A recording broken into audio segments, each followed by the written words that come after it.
Luke High, and this is the best of PM Northwest. Tonight we begin with a musical note, as we feature a story Rebecca Kelly did last May. It's about something you probably don't think about every day, but tonight we'd like you to consider it for several minutes. I'll let Rebecca explain the topic and its source. I have to give credit where credit is due. This story came to me by way of a field producer in our office named Ken Morrison. That was him. Anyway, Ken was walking down 6th Avenue here in Seattle one day, and he noticed Anthony Fasciuto's accordion school. Well, 30, 40 years ago, the accordion was to music what the guitar is to music today.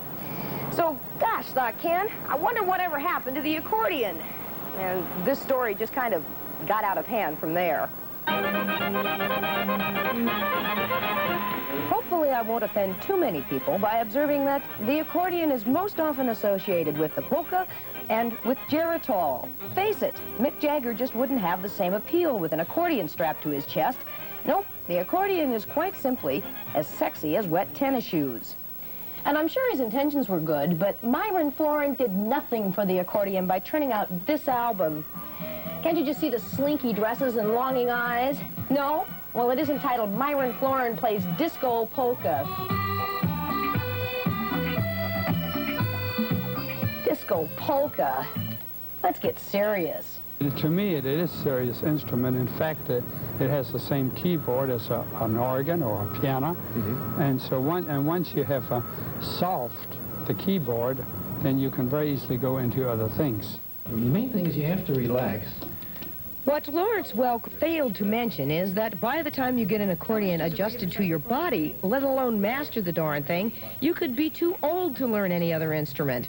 Anthony Fasciuto, it was his accordion school that started this whole thing, remember?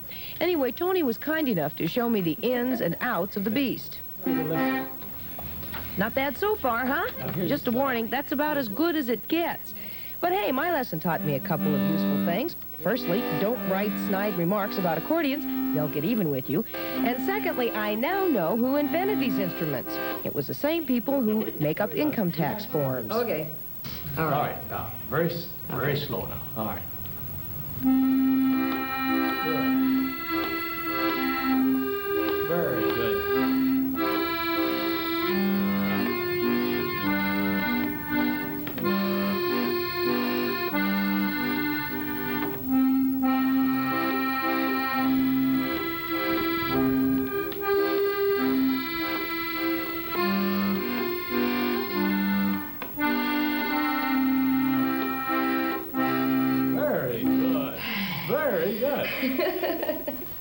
How long does it take for someone to truly master an accordion? Well, it takes many, many years. Many years.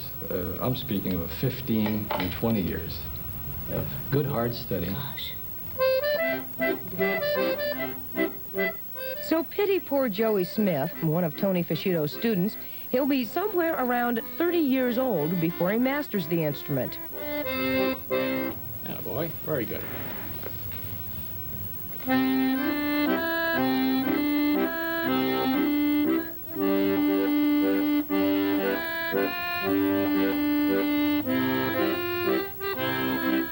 And as if playing the accordion isn't hard enough, there are 3 former students of Tony's with a knowledge even more intimate, the Petosa brothers. We've all been working here since we were about 12. There was never any question. No, the accordions were slapped on us when we were 8 years old. We've been playing them ever since, yeah.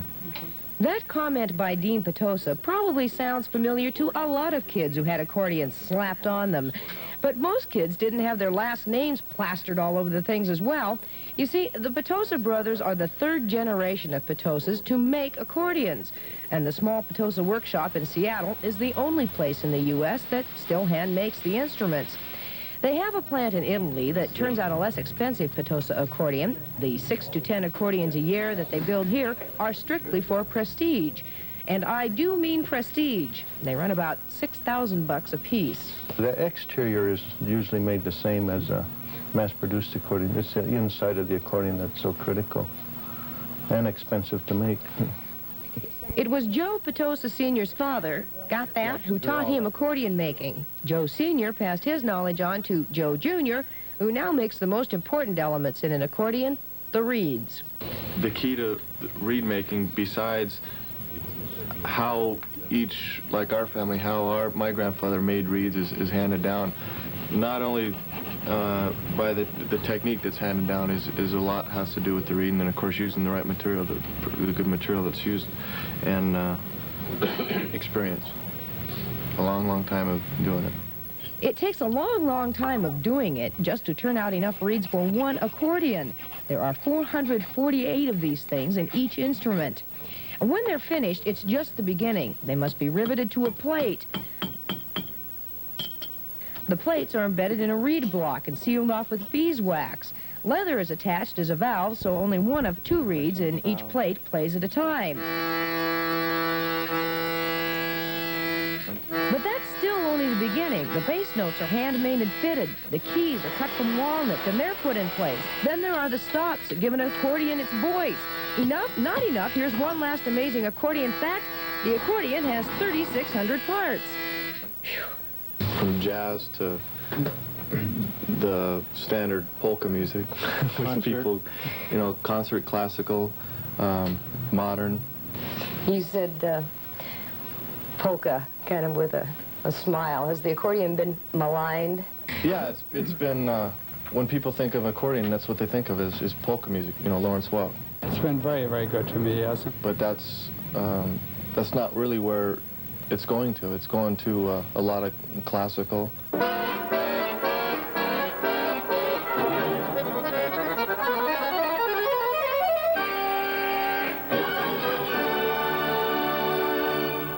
Even with the new electronic, the rock and roll is even becoming popular in the accordion. That's right, an electric accordion. It is, in fact, being used in quite a few rock and roll groups these days, but I'll bet they make whoever plays it stand back behind the drum set. It could set rock and roll back about 60 years, which would place it right about here, back in Europe. In this case, a narrow Parisian street. I think this is where the accordion belongs. It's romantic, it's picturesque, and besides, it's 6,000 miles away.